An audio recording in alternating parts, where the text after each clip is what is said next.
"Landlord," said I, "what kind of chap is he? Does he always keep such late hours?" It was hard upon 12 o'clock. The landlord chuckled and seemed to be mighty tickled at something beyond my compression. "No," he answered, "generally he's an early bird. Early to bed and early to rise. Yes, he's the bird that catches the worm. But tonight he went out peddling, you see. Don't know what on earth keeps him so late, unless maybe he can't sell his head." "Can't sell his head? Do you pretend to say, landlord, this harpooner is actually engaged on this blessed Saturday night, or rather Sunday morning, in peddling his head around town?" "That's precisely it," said the landlord. "I told him he couldn't sell it here. The market's overstocked." "With what?" shouted I. With heads, to be sure. Ain't there too many heads in this world?" "I tell you, landlord," said he quite calmly, "stop spinning that yarn to me. I'm not quite green."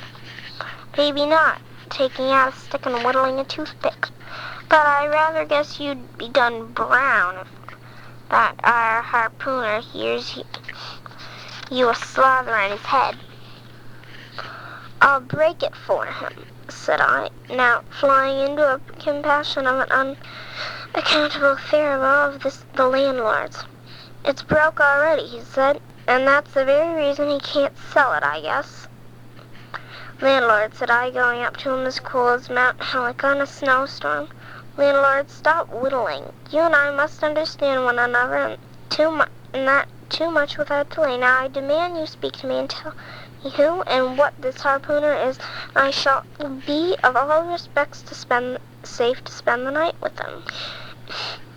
And in the first place, you would be so good to unsay the story that selling his head, and which if true, I should take to be good evidence that this harpooner is stark mad. I've no idea of sleeping with a madman, and you, sir, are trying to induce me to do it knowingly, and thereby render yourself liable to a criminal procession."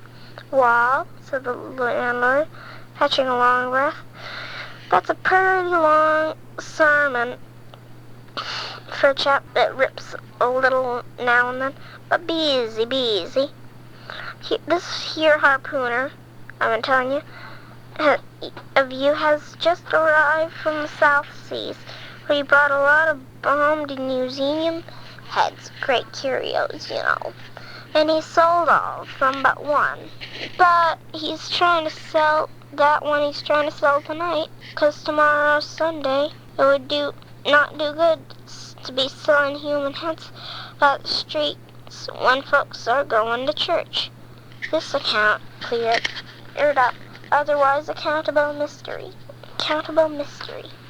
It showed that landlord, after all, had no idea of fooling me. At the same time, I could think of what a harpooner who stayed out of Saturday to clean into the Holy Sabbath, engaged in such a cannibal business of selling the heads of dead idlers.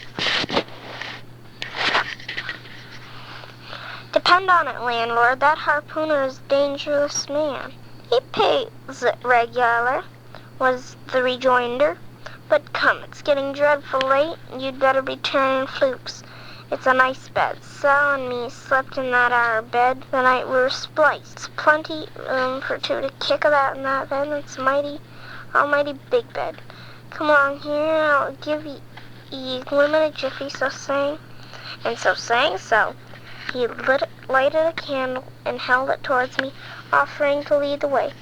As I stood irresolute, looking at the clock in the corner, I said, "I vomit Sunday.